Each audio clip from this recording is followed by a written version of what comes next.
तो भाई हिंदू हो जाए तैयार, क्योंकि पाकिस्तानियों ने अयोध्या श्री राम मंदिर पर कर दिया है केस। ओआईसी के अंदर उठा दिया पाकिस्तान ने मामला बाबरी मस्जिद और अयोध्या राम मंदिर। राम मंदिर से पाकिस्तान को मिर्ची काफी बुरी तरह से लगी है। पाकिस्तान में ट्विटर पर लगातार मंदिर टॉप ट्रेंड पर रहा। सोशल मीडिया पर कश्मीर पर भी बेचैनी पाकिस्तान में साफ है।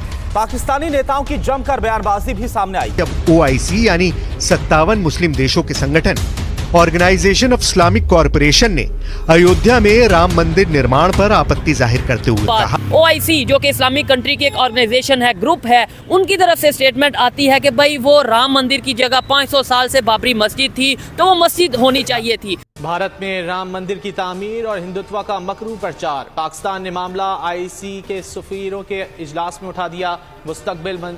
मुस्तकिल मंदूब मुनीर अकरम ने यूएन अलायंस फॉर सिविलाइजेशन को लिखे गए खत के मंदरजात पेश कर दिए। कहा, पाकिस्तान अयोध्या में राम मंदिर की तामीर की मजम्मत करता है। सदियों पुरानी बाबरी मस्जिद को 1992 में अलमनाक तौर पर शहीद किया गया। काबिल मजम्मत फेल के बावजूद जिम्मेदारों को अभी ओआईसी की तरफ से स्टेटमेंट आई है कि भाई इंडिया में कोई मंदिर बना है तो वो मंदिर नहीं बनना चाहिए था, वहाँ पे मस्जिद होनी चाहिए थी। ऐसी स्टेटमेंट देने की वजह प्रैक्टिकली है। आप क्या कहते हैं, मंदिर बनना चाहिए, मस्जिद बननी चाहिए? एक्शन लें कि मंदिर नहीं मस्जिद होना चाहिए। अगर इंडिया ने अपने कंट्री में हमारे मुल्क में तो मंदिर नहीं होना गया। ये देखें, ये बात बड़ी अजीब है कि अभी पाकिस्तान के अंदर कोई पीएम का पता नहीं चल रहा कि पीएम कौन है, कौन नहीं बनेगा।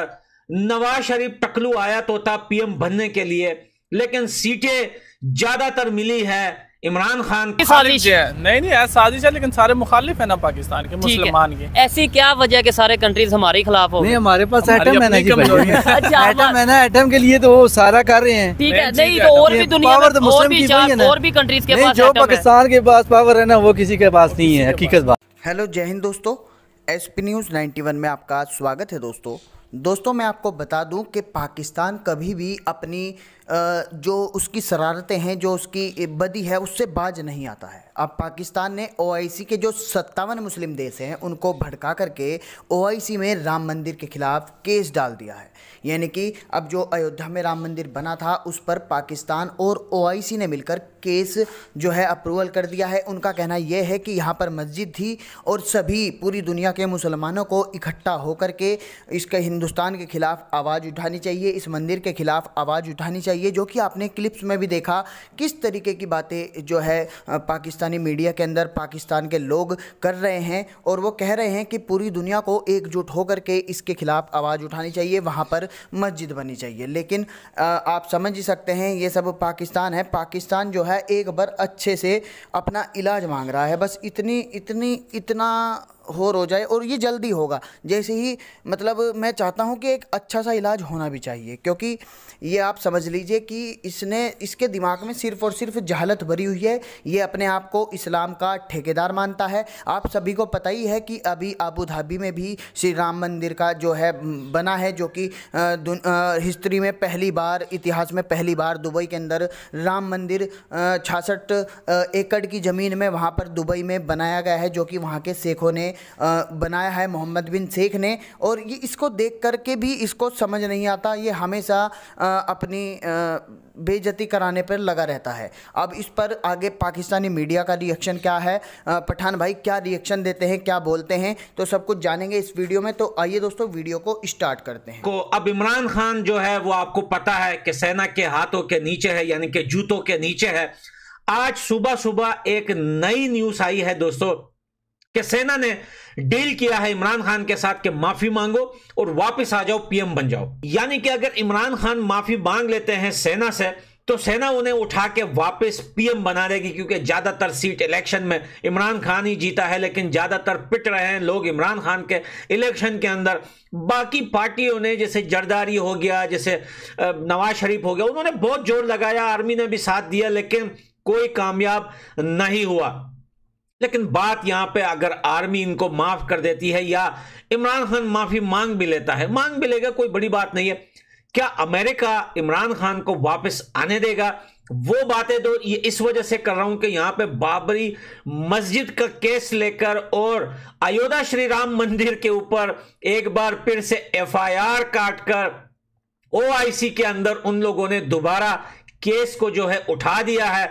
मैं इस वजह से इस बात को मेंशन कर रहा हूं कि भाई एक देश के पीएम का पता नहीं चल रहा, एक देश के इलेक्शन का पता नहीं चल रहा, वो कर रहे हैं केस हिंदुस्तान के अंदर, हिंदू जहां पर उन्होंने एक मंदिर बनाया है उस मंदिर के ऊपर। तो क्या लगता है दोस्तों, क्या हिंदुस्तान की सरकार ओआईसी में चुप बैठेगी? क्या वो इसके अगेंस्ट जो है एक्शन लेगी या नहीं लेगी? लेकिन मैं आपको जवाब देता हूं, हिंदुस्तान को कोई एक्शन लेने की जरूरत है ही नहीं मेरे भाई, क्योंकि भाई इनका ओआईसी में जो है वो केस उठाना या केस करना, ये कैसा है कि क्या ही बोलूं यार, जब यानी कि कोई मायने नहीं रखता ये चीज।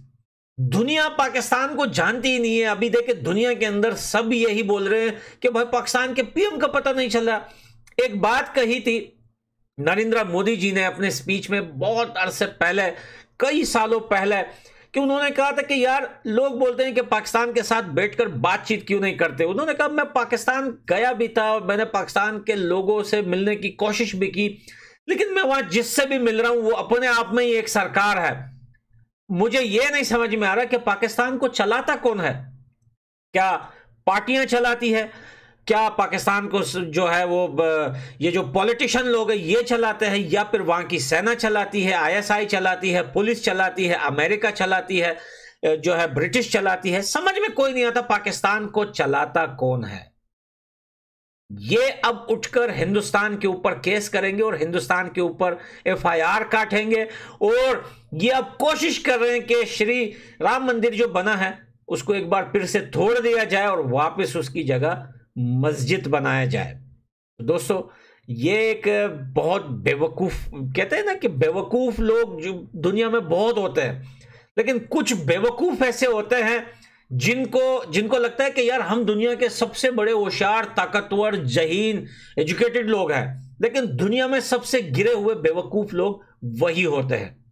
अपने देश के अंदर इतनी मस्जिदें कंडार पड़ी हुई हैं, अपने देश के अंदर हालत ऐसी है कि हर आए रोज जो है वो सड़क ब्रिज से बच्चा गिर के कोई मर जाता है, कोई खड्डे में, कोई कुएं में गिर जाता है, कोई गाड़ी उलट जाती है कच्चा रोड होने की वजह से। अपना देश संभाल नहीं सकते और दूसरे के देश में जाके जो है वो केस उठा रहे। बड़ी बात है भाई, ये भी, इसके पीछे भी पॉलिटिक्स होती है पाकिस्तान के अंदर। जब पैसों की नीड होती है, डॉलर की नीड होती है, वोट की नीड होती है, इलेक्शन में नीड होती है, तो वो मुद्दा उठाते हैं हिंदुस्तान के ऊपर। तो मेरे को भी ये वही गेम लग रहा है। बाकी मुझे नहीं लग रहा कि हिंदुस्तान सरकार इसका रिप्लाई देगी या इसके अगेंस्ट जाके कोई एक्शन लेगी, क्योंकि हिंदुस्तान के आगे पाकिस्तान की औकात जो है वो एक मच्छर तो फिर भी काट लेता है, खून चूस लेता है, एक मक्खी की भी नहीं है। मक्खी बेचारा तो आगे आज के दौर में ऐसी स्टेटमेंट देना बेहतर है आपके ख्याल से? जी ये इस तरह तो बिल्कुल बेहतर नहीं है, लेकिन फिर बात वही हो जाती है जब मुफादात की बात आती है ना, अपने पर्सनल मुफादात की बात आती है, तो फिर सारे बस जो बराए नाम स्टेटमेंट्स ही होती हैं। ठीक है, फिर एक्चुअल में उन मार्केट में जाके उनका कोई ऐसा इकदाम नहीं होता कि जो एक दूसरे के मुफादात। स्टेटमेंट का भी कोई फायदा होता है? लाइक अगर यहाँ पे ये हम खड़े होकर कहते हैं जी इंडिया में कोई मंदिर नहीं होना चाहिए या पाकिस्तान में कोई मंदिर नहीं होना चाहिए, क्या हमारी स्टेटमेंट का कोई फायदा होता है? देखिए आज तो पाकिस्तान की जो कंडीशन है और उसकी निस्बत अगर आप इंडिया की कंडीशन देखें तो वो काफ़ी बेहतर है। तो ओवरऑल दुनिया में आप जिस तरह आपने खुद भी कहा कि सऊदीया और दुबई भी इंडिया की बात ज़्यादा सुनते हैं, तो उस सूरत हाल में तो पाकिस्तान की वाकई इतनी कोई सुनवाई नहीं है। लेकिन चलें अपनी तरफ से कुछ अगर बोल के भी कर सकें तो उसमें भी हम अप्रिशिएट करें। ठीक है। तो पाकिस्तान के मौजूदा हालात जो हैं ज़ाहिर है उस वजह से पहले तो थोड़ा सा और कंडीशन थी, वो ज़ाहिर है काफ़ी हमें खौफनाक नज़र आ रहे हैं। अगर हमें तो इस टाइम अपने घर में शायद देखना चाहिए, मुझे अपनी खामियां देखनी चाहिए, अपने पाकिस्तान में जो इश्यूज हैं उनको बेहतर करना चाहिए, बजाय हम ये स्टेटमेंट दे दें यहाँ पे उस कंट्री में ऐसा होना चाहिए, इस कंट्री में हमारी क्या, हम किसी के घर के ऊपर अपना जो है वो इस तरीके से स्टेटमेंट दें। जी जी बिल्कुल ऐसा ही है कि जब तक हम खुद स्टेबल नहीं है तो हम ज़ाहिर है बाकी कंट्रीज़ के मामलात में उस तरह से दखल अंदाजी करें भी तो उसका कोई उस तरह से असरात नहीं पड़ते। बाकी आपने हमें देख ही लिया है कि हमने 75 ईयर्स हो गए, तो कितना एक हमने जंगें जीती हैं, या बाकी जो आप कह लें कि हमारा अपना मुल्क स्टेबल नहीं है। यहाँ आपको पता है फ़िरका वारियत कितनी चल रही है, तो हम किधर ईरान और ये जो दूसरे मसाइल हैं इंडिया के, तो उसमें जाके तो हम जितना भी कह लें तो ज़ाहिर है वो उस तरह से हमें फ़ायदा तो नहीं हो रहा। और तो शायद दुनिया बहुत तेज़ी से बदल चुकी है, लोगों की सोच बदल चुकी है, लोग शायद ये हिंदू मुस्लिम सिख क्रिश्चियन इस कंसेप्ट से आगे होकर इंसानियत की बात कर रहे हैं या अपने कंट्री की बात कर रहे हैं, लेकिन हमारे यहाँ पे भी ये कंसेप्ट चेंज नहीं हो रहा। उसकी कहीं ना कहीं रीज़न एजुकेशन की कमी है शायद। अच्छा, बहुत से इश्यूज़ हैं पाकिस्तान के, इकोनॉमिकल हवाले से देखें क्राइसिस चल रहे हैं, पॉलिटिकल स्टेबिलिटी नहीं है, बहुत सी इश्यूज़ हैं, लेकिन आपको नहीं लगता एजुकेशन के ऊपर अगर वर्क करें, अगर ये बताया जाए कि भाई ये हिंदू वो मुस्लिम ये इन सब चीज़ों को छोड़ के इंसानियत की बात करनी है, तो कहीं ना कहीं बेहतरी आ जाएगी। जी मेरे ख्याल में सबसे ज़रूरी तो यही है, एक तो एजुकेशन की कमी है और उसी के साथ ये सारी चीज़ें, आपकी इकोनॉमी भी ठीक होगी। सबसे जो बड़ा प्रॉब्लम हमारा जिस तरह आप कह रहे हैं कि जहालत है, तो जब ऐसे माशरे में ज़ाहिर है कुछ हुक्मरान तबकात को फ़ायदा होता है, ज़ाहिर सी बात है कि जब लोगों को समझ नहीं आ रही है कि हमने वोट किसको देना और हमारे हुकूक क्या हैं, आवाम को किस तरह